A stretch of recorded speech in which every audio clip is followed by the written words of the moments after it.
bagi kita. Sedangkan alam kubur, alam barzah, hari kiamat itu hanya cerita. Tapi ingatlah, suatu saat nanti alam kubur itu yang nyata, sedangkan dunia ini tinggal cerita. Kali kau jawab, Bu? Jadi yang tidur pula nanti kan?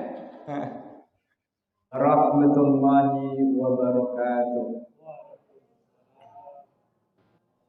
Alhamdulillahilladzi arsala rasulahu bil huda wa dinil haqq liyuzhirahu 'alad dini kullihi walau karihal kafirun. Asyhadu an la ilaha illallah wahdahu la syarika lah wa asyhadu anna Muhammadan 'abduhu wa rasuluh. Allahumma salli wa sallim wa barik ala sayyidina Muhammad wa ala alihi wa sahbihi ajma'in. Allahumma salli wa sallim wa barik ala sayyidina Muhammad wa ala alihi wa sahbihi ajma'in. Qala Allah ta'ala fil Qur'anil Karim, a'udzu billahi minasy syaithanir rajim. Bismillahirrahmanirrahim. Ya ayyuhalladzina amanu taqullaha wal tanzur nafsum ma qaddamat lighad wattaqullaha innallaha khabirum bima ta'malun. Shadaqallahul azim.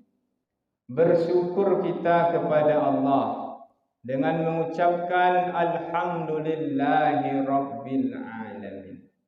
Allah masih memberi kita nikmat umur, masih memberi kita nikmat kesehatan dan kesempatan, serta masih dibukakannya pintu taufik dan hidayah kepada kita, sehingga masih tergerak hati kita untuk memenuhi panggilan Allah, yaitu panggilan yang paling mulia. Hari ini Bapak Ibu, kita masih bisa mandi sendiri. Ada tadi yang dimandikan? Tidak ada. Tapi ingat, suatu saat kita akan dimandikan orang. Iya enggak? Hari ini kita masih bisa masang baju sendiri. Tapi ingat, suatu saat kita akan dipasangkan pakaian. Pakaian yang paling murah, yang tidak banyak corak warnanya, itulah kain kafan. Maka kalau ini senantiasa kita ingat, kalau mati itu senantiasa kita ingat, maka orang itu akan dimuliakan dengan 3 perkara. Berapa Bapak Ibu? 3. Yang pertama, dia tidak akan menunda-nunda taubat, tak akan menunda-nunda solat. Yang kedua, dia tak akan rakus hidup di dunia ini. Yang ketiga, dia tidak akan malas beribadah.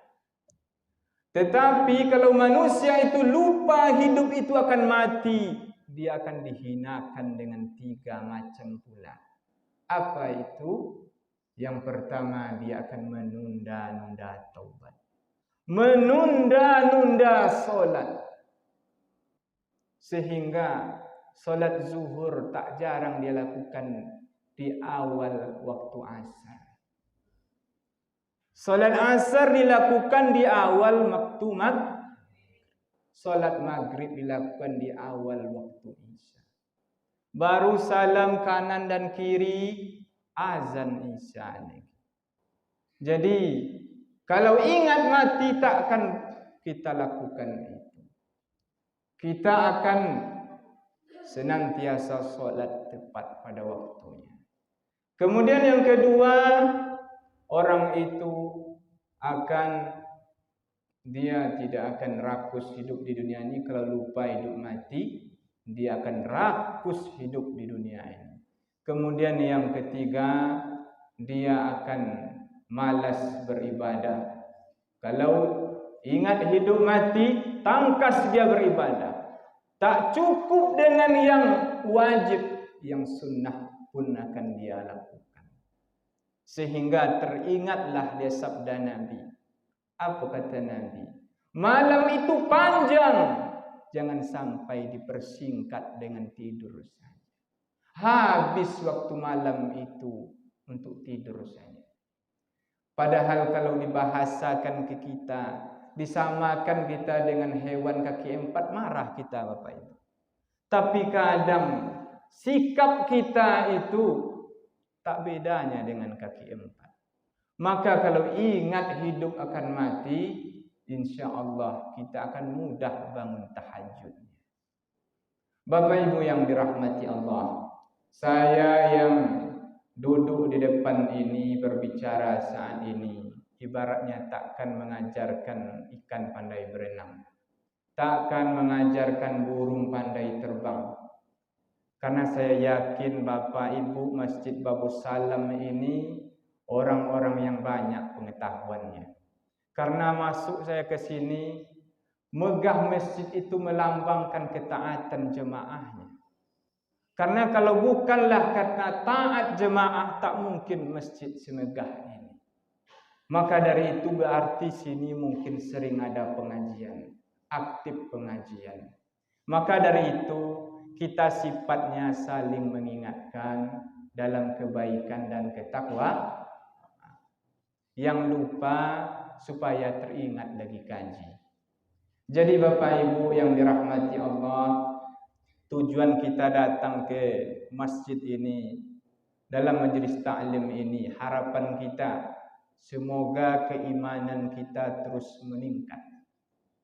Karena kalau diibaratkan, semakin dalam dasar lautan itu, sebesar apapun ombak, gelombang di permukaan, air di bawahnya itu akan tetap tenang. Iya enggak? Begitulah keimanan.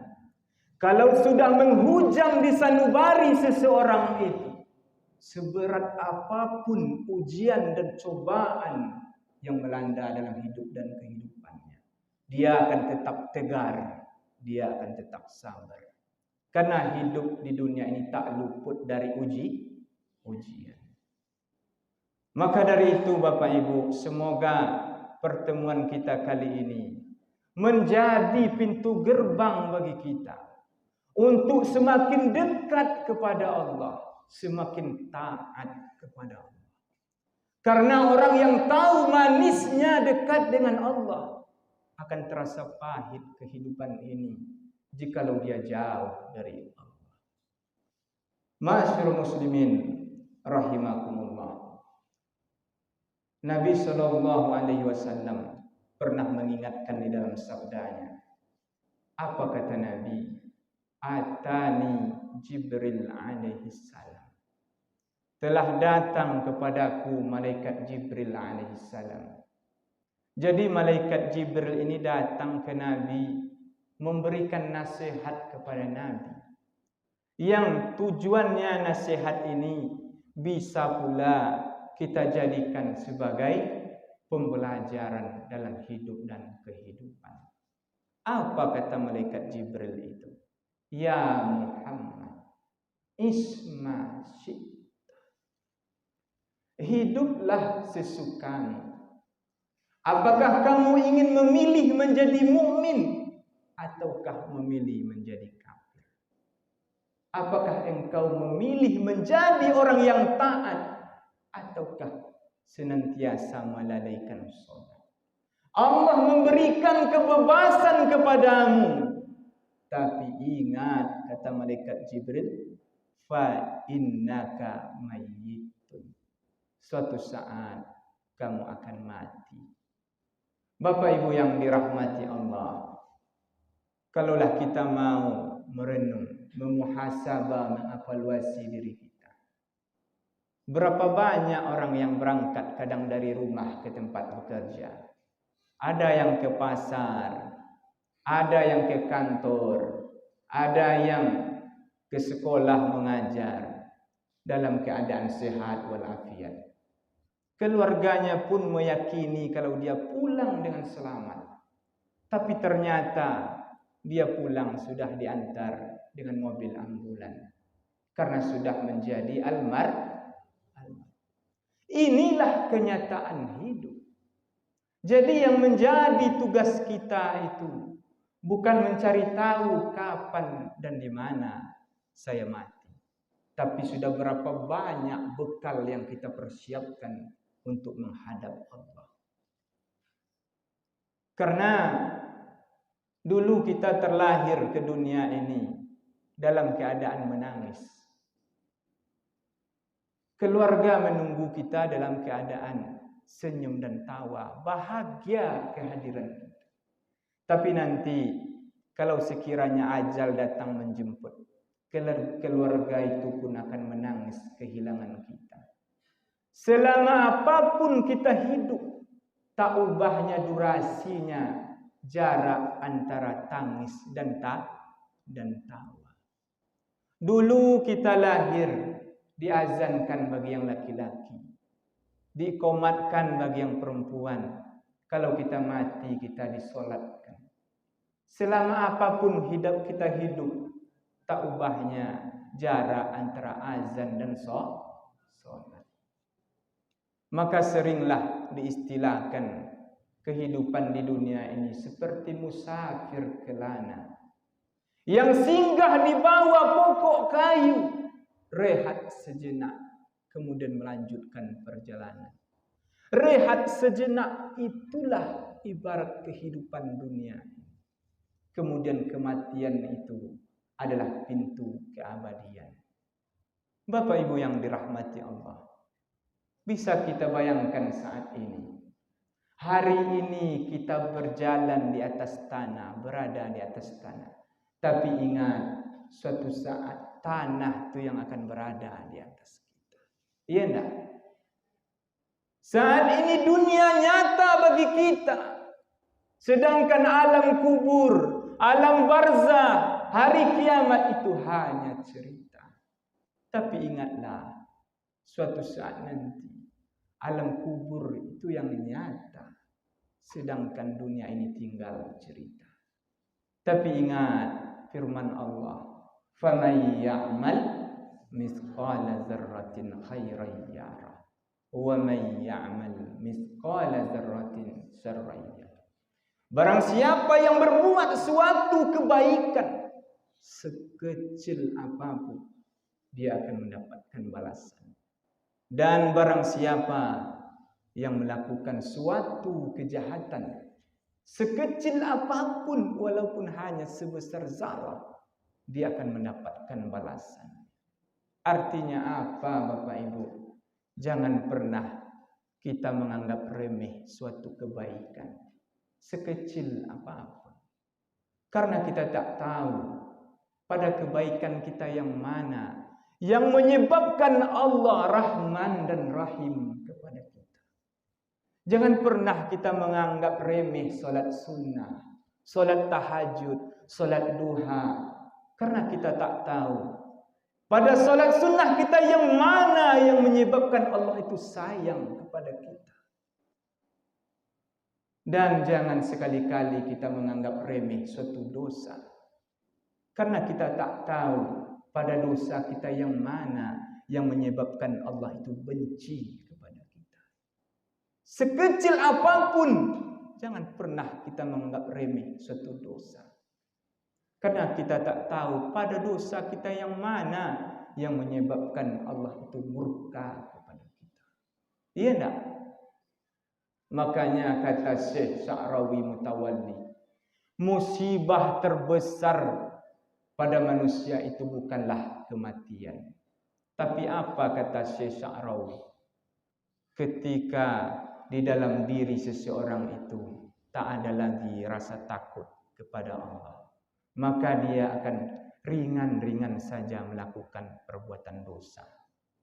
Menganggap dia manusia tak melihatnya, padahal Allah Maha menyaksikan. Makanya Bapak Ibu, ketika manusia itu berbuat dosa satu kali, iblis ketawa, setan ketawa. Tetapi kalau kita ulangi dosa yang sama, malaikat menangis. Sungguh keterlaluan seorang hamba ini. Terang-terangnya dia melakukan suatu dosa, padahal yang maha melihat, yang maha menyaksikan, dia senantiasa melihat apa yang dia lakukan. Secara bilangan umurnya terus bertambah, tetapi pada hakikatnya jatah umurnya berkurang. Maka dari itu Bapak Ibu, kalau ingat kita hidup akan mati, kalau ingat kita akan pesan Jibril ini, maka insya Allah kita akan senantiasa introspeksi diri, mengevaluasi diri, memuhasabah diri. Sudah sejauh mana ketaatan saya kepada Allah? Sudahkah saya bersyukur atas umur yang diberikan Allah? Sudahkah saya bersyukur atas keluarga yang dititipkan Allah? Sudahkah saya bersyukur dengan kesehatan yang Allah berikan sehingga digunakan kepada yang diridhoinya? Tidak sebaliknya, digunakan kepada yang dimurkai oleh Allah. Bapak Ibu yang dirahmati Allah, terkadang kita manusia ini sangat-sangat egois. Apa buktinya? Kalau kita berdoa, yakin sekali kita Allah itu maha mendengar apa yang kita pinta. Tetapi ketika kita berbuat suatu kesalahan, suatu dosa, seakan-akan kita lupa Allah maha melihat. Hendaknya ini menjadi pembelajaran untuk kita. Senantiasa merasa kita Allah melihat, Allah mengawasi, Allah maha mendengar apa saja yang kita lakukan. Sehingga kalau rasa diawasi ini datang, tentu kita tak akan mudah-mudah saja melakukan dosa. Karena ahli pujangga ada pernah mengatakan, kalau ada orang mengaku takut pada Allah, tetapi dia tak berhati-hati, tergelincir ke dalam satu dosa, maka dusta takutnya itu. Kalau ada orang senantiasa beristighfar pada Allah, tapi tak diiringi dengan menyesali akan dosa-dosanya, dusta istighfarnya itu. Maka jangan sampai kita beramal hanya sekedar ucapan, tetapi hendaknya berkesan di hati. Karena sesuatu yang dilakukan dengan hati pasti berkesan di hati. Tetapi kalau hanya itu karena makhluk, ingin dipuja dan dipuji, ingin disanjung dan dikagumi, maka tidak akan pernah terkesan di hati. Maka tidak ada yang kita cari dalam hidup ini kecuali ridho Allah. Tidak ada yang ditakuti dalam kehidupan ini kecuali hanya pada Allah.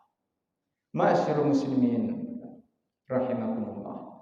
Kemudian apa kata Jibril yang kedua?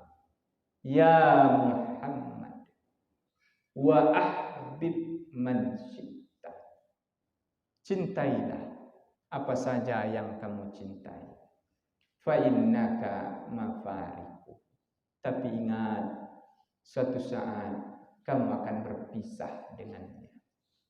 Artinya apa? Cintailah anak, istri, menantu, cucu, harta, benda, jabatan. Tapi jangan sampai kita mempertuhankannya. Apa maksudnya?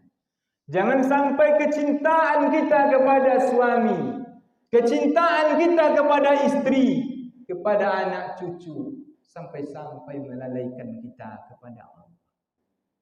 Karena hakikat cinta yang sesungguhnya hanya untuk Allah semata. Kalaupun ada untuk yang lainnya, posisinya, letaknya setelah cinta pada Allah dan Rasul. Maka dari itu Bapak Ibu, ada orang yang menggantungkan cintanya, pengharapannya pada suami. ketika suaminya meninggal dunia, seakan cinta itu terkubur bersamanya. Ada juga yang menggantungkan pengharapan cintanya pada harta dan benda. Ketika bangkrut, jabatannya habis, seakan kebahagiaan itu pun sirna. Begitu juga kaula muda yang menggantungkan rasa cinta kebahagiaan itu pada konsumsi obat-obat terlarang, narkotika dan lain sebagainya.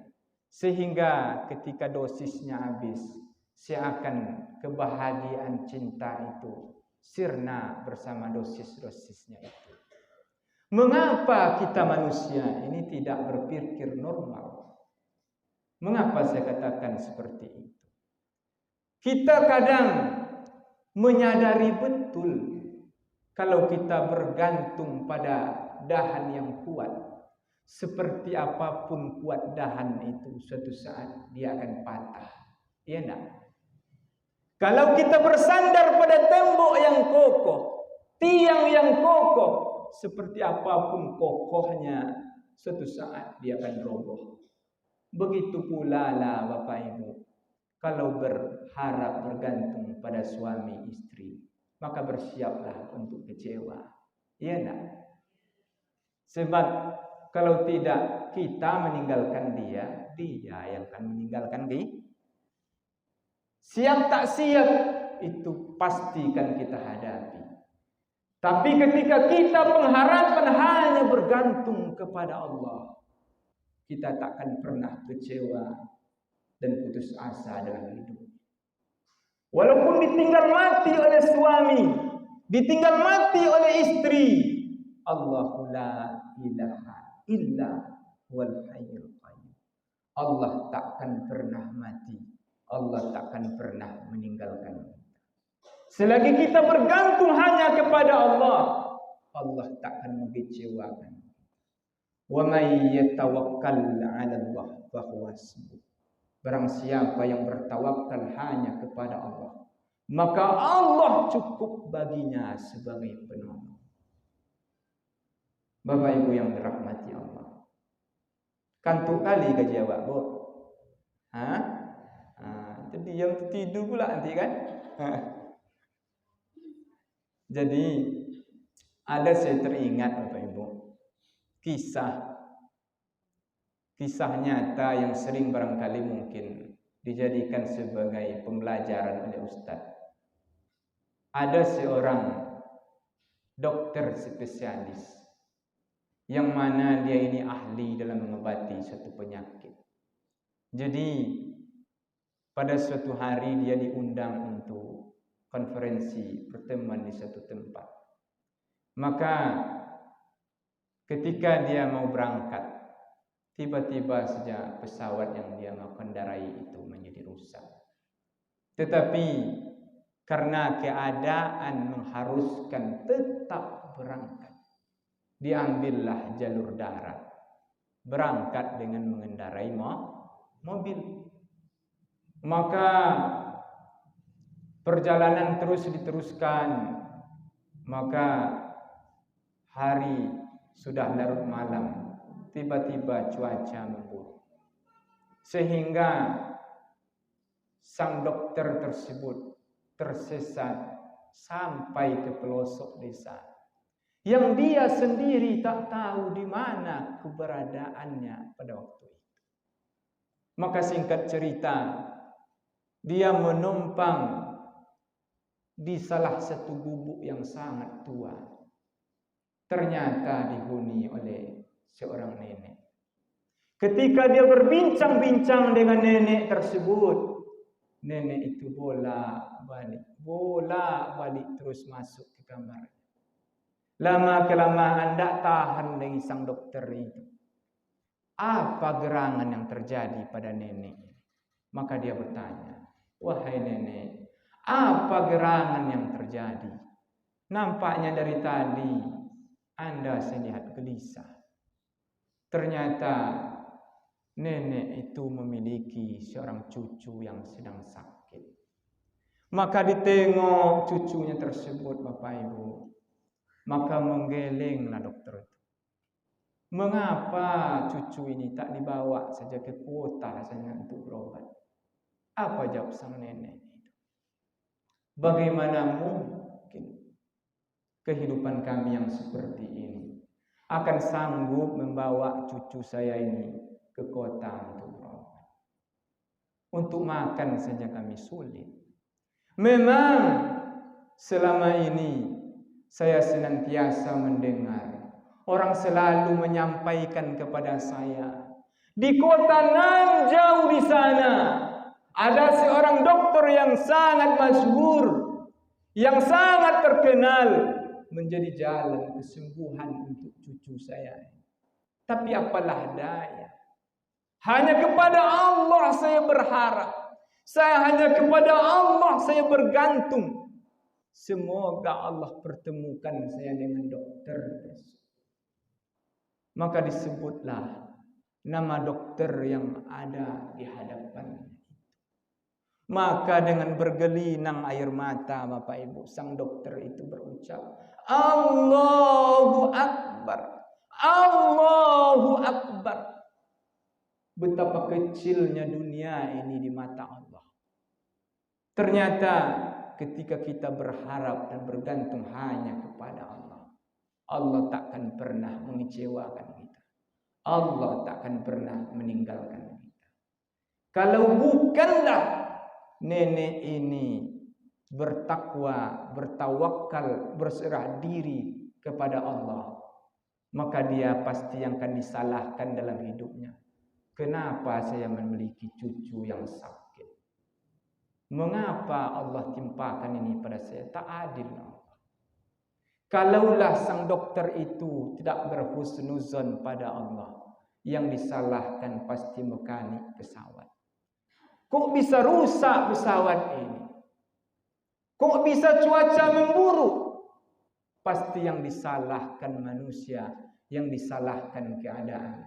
Tetapi kalau kita senantiasa berprasangka baik kepada Allah, maka Allah sesungguhnya ingin memperlihatkan hikmah kepada kita. Hendaknya senantiasa kita belajar dari apa yang terjadi. Ketika doa kita belum dikabulkan oleh Allah, Bapak Ibu, jangan disangka Allah tak sayang pada kita. Jangan disangka Allah tak peduli dengan kita. Terkadang Allah ingin melihat setinggi apa, sejauh mana kesabaran yang kita miliki. Kalau tidak dengan seperti itu, dengan menunda-nunda doa kita, kapan lagi kita belajar untuk sabar? Bukan berarti orang-orang yang dekat dengan Allah, yang taat kepada Allah, bukan berarti tak ada tetes air mata dalam hidupnya. Berbagai ujian cobaan yang melanda, menerpa dalam kehidupannya. Tapi kalau senantiasa berhusnuzon kepada Allah, indah kehidupan yang kita jalani. Takkan pernah kita mengeluh, takkan pernah kita menyalahkan Allah. Karena kita bisalah belajar dari kisah para nabi, para orang-orang salafus soleh, orang-orang terdahulu. Bagaimana kehidupan mereka, berbagai macam ujian dan cobaan yang melanda dalam kehidupannya. Tapi ternyata ketika berhusnuzon, baik sangka kepada Allah, akhirnya itu bahagia. Maka manis buah kesabaran itu. Jangan sampai kita sabar itu kita anggap sepelekan. Makanya dalam Al-Quran itu wasta'inu bis sabri ini indahnya Quran itu tak hanya dari segi kalimat, dari kata yang satu mendahului kata yang lain, itu memiliki makna. Kenapa sabar mendahului sholat? Takkan berkualitas sholat yang didirikan itu tanpa dengan kesabaran. Maka apapun yang kita hadapi dalam hidup dan kehidupan kita, mesti sabar itu kita dahulukan. Ma'asyiral muslimin rahimakumullah. Kemudian poin yang ketiga, nasihat Jibril itu adalah ya Muhammad wa'mal ma syi'ta. Lakukanlah apa saja yang ingin kamu lakukan. Kalau tak mau melakukan yang baik, buatlah apa yang kamu mau lakukan. Tak mau mendengarkan nasihat, buatlah apa yang ingin kamu lakukan. Tapi ingat, fa innaka majziyun bih. Suatu saat kamu akan diminta pertanggungjawaban dari apa yang pernah kamu lakukan. Bapak Ibu yang dirahmati Allah, kalau 3 poin ini, nasihat Jibril ini kita amalkan dalam kehidupan kita, senantiasa kita ingat hidup akan mati, senantiasa kita mendahulukan cinta pada Allah, mendahulukan Allah daripada yang lainnya, maka kita akan selamat dan menjadi orang beruntung. Jikalaulah kita akan senantiasa melihat perbuatan-perbuatan yang kita lakukan itu, kita ikuti apa yang diperintahkan oleh Allah dan meninggalkan yang dilarangnya, maka tentu kita akan termasuk orang yang beruntung. Karena kata takwa itu sering dibahasakan melakukan segala yang diperintahkan oleh Allah dan meninggalkan yang dilarang. Kebanyakan hari ini itu Bapak Ibu, perintah itu memang dilakukan, tapi larangan tidak dihenti. Tidak sedikit hari ini manusia itu dia rajin sedekah, rajin dia yang lainnya, tapi kadang sholat tak mau mendirikan. Makanya ayat itu menekankan ittaqullaha haqqa tuqatih, bertakwalah kepada Allah dengan sebenar-benarnya takwa. Maknanya apa? Tidak memisahkan antara perintah dan larangan, mengerjakan perintah Allah sepenuhnya dan meninggalkan larangan Allah sepenuhnya. Maka dalam Jumat Bapak Ibu, kalau bapak-bapak sering mendengar, mungkin ibu di rumah juga, nasihat takwa ini, wasiat takwa itu menjadi rukun dalam khutbah Jumat. Apa sebabnya? Karena takwa ini sangat penting bagi kita dalam kehidupan ini.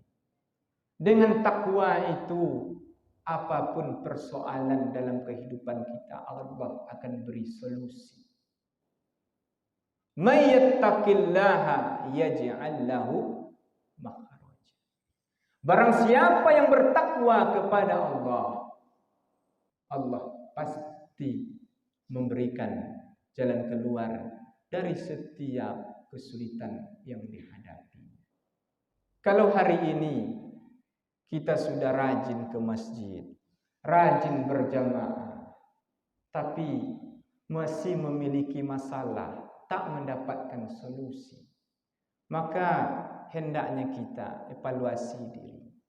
Barangkali kita bertakwanya hanya di masjid saja, tapi di rumah tidak, di tempat bekerja tidak.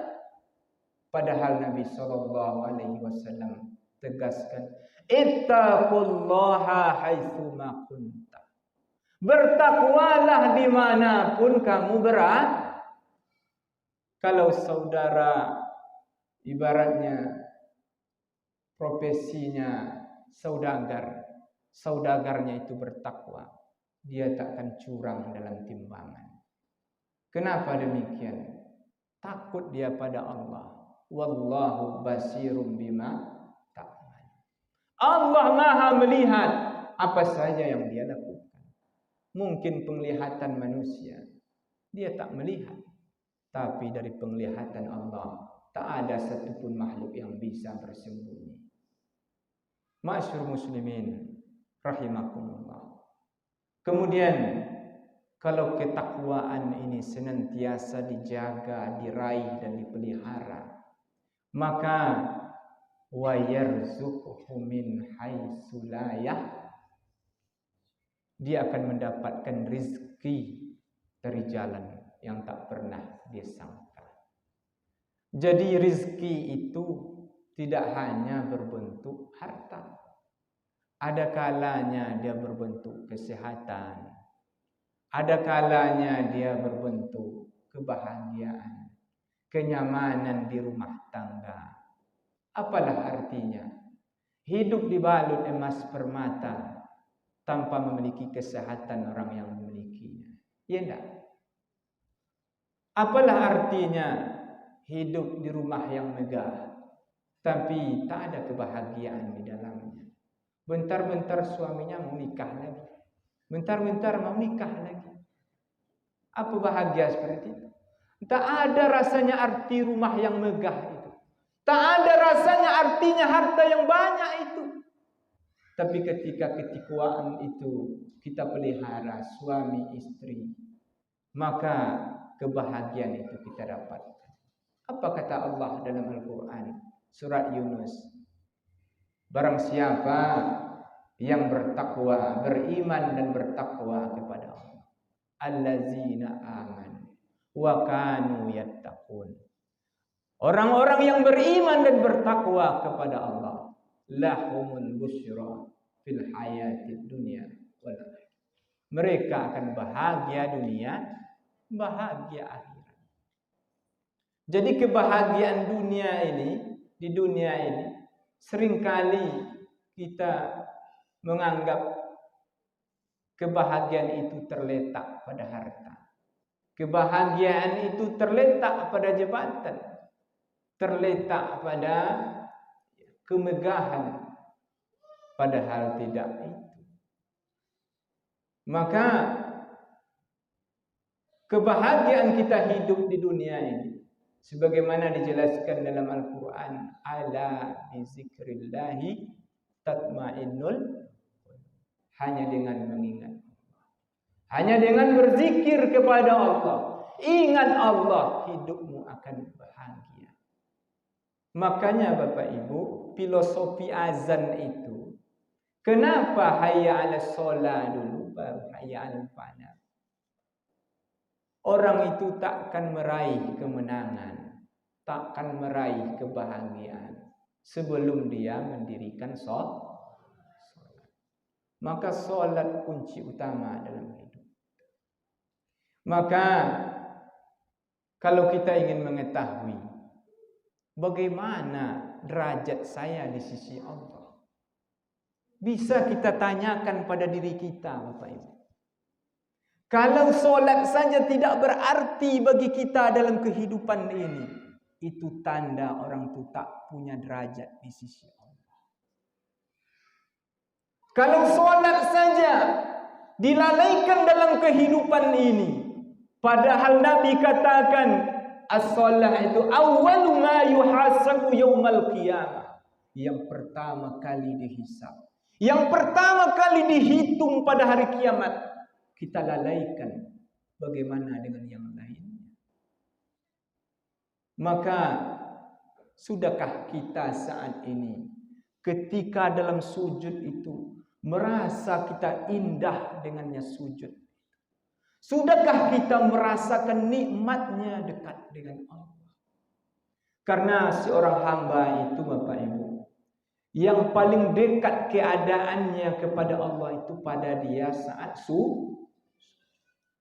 Lalu kalau saat sujud saja kita tak ingat Allah, kita sibuk memikirkan dunia, sibuk dengan pekerjaan, bagaimana dengan keadaan yang lain? Kalau saat yang paling dekat saja kita tak ingat Allah, bagaimana dengan keadaan yang lain? Maka kalau masih juga kita sibuk memikirkan dunia, Bapak Ibu, tanyakan pada diri kita, sudah berapa banyak yang haram yang termakan oleh kita? Sudah berapa banyak dosa-dosa kita saat ini, sehingga dalam keadaan paling dekat pun kita tak ingat Allah. Bagaimana nanti ketika mati, saat yang paling sulit?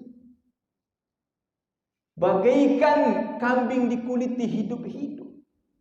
Maka kalau ketikwaan itu senantiasa hadir dalam kehidupan kita, insya Allah bahagia dunia, bahagia akhirat itu akan kita raih. Ma'asyiral muslimin rahimakumullah. Kemudian di dalam Al-Quran Allah sebutkan, inna akramakum indallahi atqakum. Sesungguhnya yang mulia di sisi Allah itu yang bertakwa. Kalaulah kemuliaan itu diukur dengan berat badan, rugilah orang-orang yang kurus. Ya enggak? Takkan mau orang diet. Ya enggak? Kalaulah kemuliaan itu diukur dari berat badan. Kalaulah kemuliaan itu diukur dengan warna kulit, rugilah kami-kami yang hitam. Ini beruntung orang-orang yang putih. Tapi Allah tak menilai manusia dengan berat badan, dengan warna kulit. Beda kita dengan kerbau sapi. Kalau kerbau itu semakin berat kilo dagingnya, badannya semakin, harganya pun semakin mahal. Ayam begitu juga. Semakin tinggi kilo dagingnya, harganya pun semakin mahal. Tapi tidak manusia. Kalau manusia itu diukur dari ketakwaan. Maka Allah tegaskan di dalam Al-Quran, inna akramakum indallahi atqakum. Sesungguhnya yang mulia di sisi Allah adalah orang-orang yang bertakwa.